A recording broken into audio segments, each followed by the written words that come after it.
নিহত রয়েছে, দেশ কিভাবে পরিচালিত হবে মদিনা সনদের মতো সেটি আমি মনে করি। মসজিদে কোনো রাজনীতি করা চলবে না করার জন্য প্রস্তুত হয়েছে।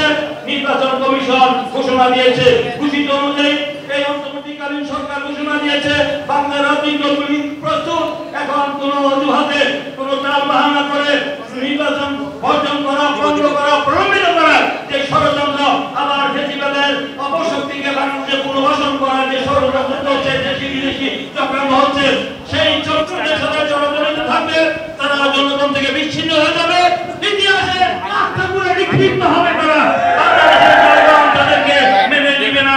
তাই আসুন আমরা আগামী দিনে ঐক্যবদ্ধ থেকে এই অপশক্তিকে, যারা দেশের মধ্যে বিভাজন সৃষ্টি করতে যাচ্ছে, ধর্মের নামে মানুষকে বিভ্রান্ত, আমাদের ইমানি দায়িত্ব জনগণকে বোঝানো মসজিদে কোনো রাজনীতি করা চলবে না। আপনারা গিয়ে সেইভাবে তারা প্রস্তুতি নেবেন। তারা আমরা কোনো দ্বন্দ্ব সংঘাত আমি চাই না। আমরা চাই সবাই দেশের নাগরিক সব রাজনৈতিক দল হোক। আমরা অনেক ধৈর্য ধরেছি, অনেক ছাড় দিয়েছি দেশের স্বার্থে, গণতন্ত্রের স্বার্থে, আইনের শাসন, বিজেপি স্বাধীনতা, ন্যায় বিচার, মানবাধিকার, মত প্রকাশের স্বাধীনতা, একটি গণতান্ত্রিক সরকার, মৌলিক অধিকার বাংলাদেশে প্রতিষ্ঠা করে আপনারা চান না? সেই দিনে আজকে আবার স্বৈরাচার আবার কোন প্রতিষ্ঠিত হবে আপনারা কি চান? সেই দল সাথে যারা তারা দেশের অনেক অস্থিতিশীল পরিস্থিতি করে সেই অপশক্তিকে সুযোগ করে দিবে, তাদের ক্ষমা করবে না বাংলাদেশের জনগণ। তাই আসুন আমরা সকল অপশক্তির বিরুদ্ধে ঐক্যবদ্ধ থেকে আগামী দিনে এই নির্বাচন কমিশন ঘোষিত সময়ের মধ্যে যেন বাংলাদেশে একটি অবাধ সুষ্ঠু নিরপেক্ষ নির্বাচনের মধ্য দিয়ে একটি জনগণের সরকার হয়। যে দীর্ঘ 16 বছর যে সরকার, এই স্বৈরাচারী সরকার দেশকে ধ্বংস করে দিয়েছিল, একটি গণতান্ত্রিক সরকার এসে বাংলাদেশের মানুষের যে অধিকার প্রতিষ্ঠা করবে। আমি 1 মিনিট বক্তব্য দিয়ে শেষ করতে চাই। আমাদের নেতা তারেক রহমান তিনি বলেছেন একটি দফা রাষ্ট্র সংস্কারের রূপরেখা দিয়েছেন। বাংলাদেশের ইতিহাসে একবার দিয়েছেন শহীদ রাষ্ট্রপতি জিয়াউর রহমান বীর উত্তম, স্বাধীনতার ঘোষক, তিনি 19 দফা দিয়েছিলেন।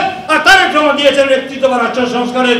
সেই একটি দফা রাষ্ট্র সংস্কারের সমস্ত কিছুই নিহত রয়েছে, দেশ কিভাবে পরিচালিত হবে মদিনা সনদের মতো সেটি আমি মনে করি। তাই আজকে সেই একটি দফা রাষ্ট্র সংস্কারের কথা তারা না বলে তারা অন্য কথা বলে। ইউনিভার্সাল কার্ডিয়াক হসপিটাল, আপনার হৃদয়ের আরো কাছে। নির্বাচন করতে চায় কারণ তারা জানে তাদের জামানত থাকবে না, তারা নিশ্চিত পরাজয় হবে। তাই তারা নির্বাচন করতে চায় না, নির্বাচন করতে ভয় পায়, জনগণের কাছে যেতে ভয় পায়। নির্বাচনে আসুন, জনগণ আপনাকে যদি নির্বাচিত করে তাহলে আমরা পার্লামেন্টে যাবেন, কিন্তু তার আগে বিভ্রান্তি সৃষ্টি করে জনগণকে মিথ্যা তথ্য দিয়ে আপনার জনগণকে বিভক্ত করে আপনারা যদি চেষ্টা করেন তাহলে জনগণ কিন্তু সেই আপনাদের ষড়যন্ত্র চক্রান্ত রুখে দিবে। অতীতের সকল চক্রান্ত ষড়যন্ত্র রুখে দিয়েছে। আমাদের শেখ হাসিনার বিরুদ্ধে, স্বৈরাচারের বিরুদ্ধে মানুষ আন্দোলন করে শেখ হাসিনার পতন করিয়ে এই ফেসিবাদকে তারা করেছে। আবারও যদি দেশে এই চক্রান্ত হয় তো এই দেশের জনগণ ঐক্যবদ্ধভাবে সেই সকল অপশক্তিকে প্রতিহত করবে, এই আশাবাদ ব্যক্ত করে আগামী দিনে আমাদের তারেক রহমান যে কথা বলেছেন যে বিএনপির মূল লক্ষ্য, বিএনপির মূল নীতি কি জানেন? বিএনপির মূল নীতি হলো দিল্লি নয়, পিন্ডি নয়, অন্য কোন দেশ, সবার আগে বাংলাদেশ। এই কথা বলে সকলকে আন্তরিক অভিনন্দন, ধন্যবাদ জানিয়ে আমার বক্তব্য শেষ করছে। খোদা হাফেজ। বাংলাদেশ জিন্দাবাদ, বাংলাদেশ জাতীয়তাবাদী দল জিন্দাবাদ।